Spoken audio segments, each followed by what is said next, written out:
안녕하십니까. 정통에듀의 김한 교수입니다. 2024년도 군무원 시험이 7월 13일 날 시행이 됐습니다. 주말을 제가 좀 휴가를 보냈어요. 1년 동안 준비해오는 과정에 저도 좀 피로가 쌓여서 여러분들 시험 보시는 동안에 저도 휴가를 좀 갔다 왔는데, 오늘 이제 문제를 확인해 보니까 문제 난이도가 전자공학은 평이하게 나왔다. 저는 이렇게 봅니다.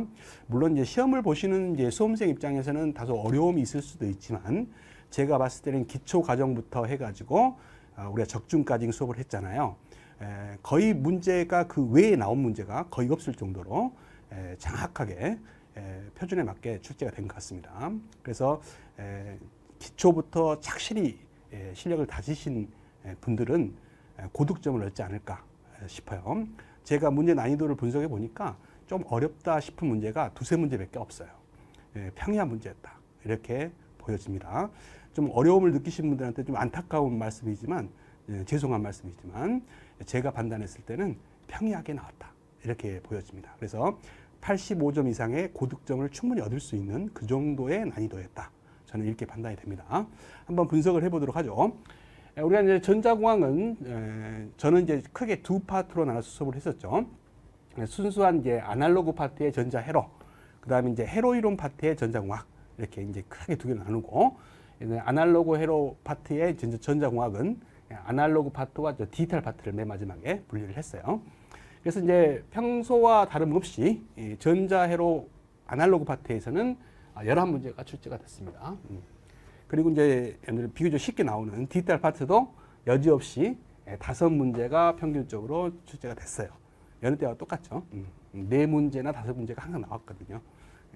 평이하게 나왔습니다. 그 다음 이제 회로 이론 파트, 회로 이론 파트에서도 이제 9문제가 정확하게 출제가 됐습니다. 기타 문제로 이제 3문제가 나왔는데, 그걸 이제 회로 이론 파트로 집어넣었어요, 저는. 근데 기타 출제 경향도 과거 같지 않게 회로 이론과 밀접한 관계의 내용이 거의 나왔고, 그 외에 나온 문제는 딱 2문제였어요. 뭐였냐면 이제 주파수 때, 뭐 AM 주파수 때, FM 주파수 때 기본이었죠. 빛의 주파수 크기 순서, 이 정도만 알면 풀 수 있는 문제가 한 문제 나왔었고요. 그다음에 가장 기본 중에 기본, 데시벨, dB를 이용한 전력 구하는 문제가 한 문제 나왔어요. 그거 말고는 없었습니다. 자, 그래서 보시면 알겠지만 반도체 이론이 제가 중요하다 했죠. 반도체 이론이 굉장히 중요해요. 여러분들 난이도를 조정하기가 가장 좋은 곳이 반도체 이론입니다. 그래서 제가 반도체 이론은 기본 내용부터 착실히 공부를 해야 된다 그랬죠. 그래서 이제 반도체 이론을 제가 아주 상세하게 설명을 했는데, 그 설명을 충분히 소화하신 분들은 이 문제를 다 맞췄을 거예요. 근데 이제 반도체 이론을 충실히 공부하지 못하신 분들은 이런 문제들이 어려웠다라는 거죠. 그러면 이제 점수가 좀 낮아질 수가 있어요. 그러나 이제 반도체 이론을 아주 충실히 하신 분들은 여기서 난이도가 좀 있었지 다른 데는 난이도가 없었거든요. 그러니까 고득점을 얻을 수 있었을 것이다, 저는 이렇게 판단을 합니다. 그래서 반도체 이론 파트에서 3문제가 나왔고, 전원 회로 파트에서 문제가 그동안 별로 없었는데 이제 한 문제가 나왔습니다. 그다음 이제 트랜지스터 저주파 해석 쪽에서 이제 여지없이 2문제 나왔어요. 문제 나왔고, 그다음에 FET 쪽에서 이제 한 문제가 출제가 됐습니다. 의외로 이제 FET 쪽의 출제 경향이 좀 줄었어요. 줄었고요.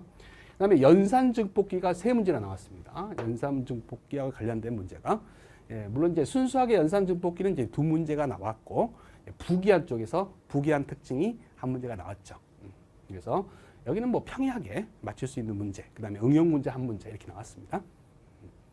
근데 발진 회로에서 그림만 보면 딱 맞출 수 있는 콜피츠 발진기가 나왔죠. 거저 먹는 문제가 나왔습니다. 그다음에 이제 디지털 문제가 5문제가 나왔는데, 디지털 쪽에서는 문제가 어려운 문제가 거의 없었어요. 딱 하나가 이제 게이트 변환인데 그것도 쉽죠. 그래서 뭐 5문제는 충분히 보너스로 맞출 수 있는 문제였다, 이렇게 판단이 됩니다. 그 다음에 이제 전자공학 2파트, 회로 이론 파트에서 직류 회로 파트에서 한 문제 나왔었고요. 나왔고, 그 다음에 이제 교류 전력이 나왔습니다. 여기는 뭐 항상 나오죠. 제가 그랬잖아요. 피상 전력, 그 다음에 무효 전력, 유효 전력. 항상 유효 전력이 시험에 나오고 있습니다. 근데 이제 언젠가는 피상 전력, 무효 전력도 시험에 나올 것이다, 제가 그랬죠. 근데 이제 여지없이 유효전력, 다른 말로 평균전력이라고 한다 했죠. 평균전력이 유효전력이라고 했어요. 예, 그 문제가 한 문제가 나왔고요.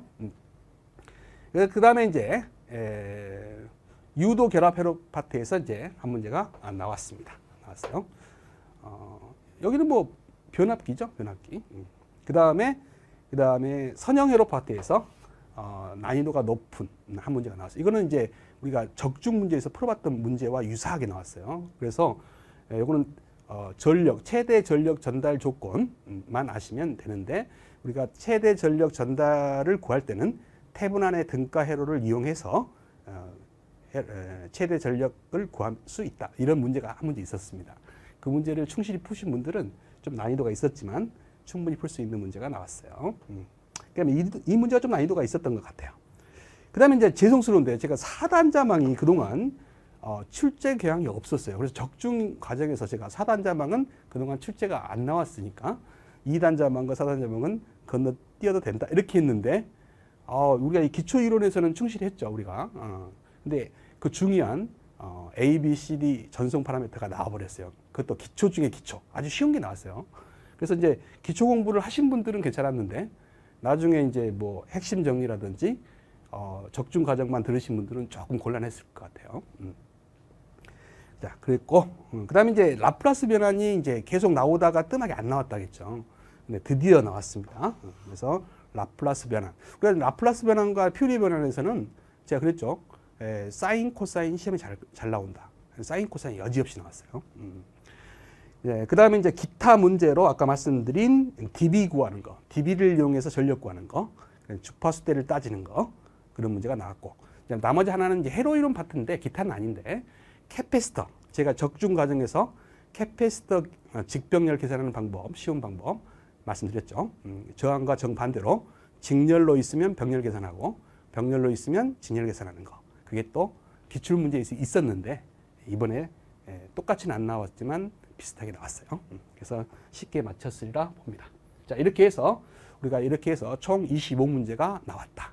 자, 그래서 우리가 24년도 출제 계량을 살펴봤습니다.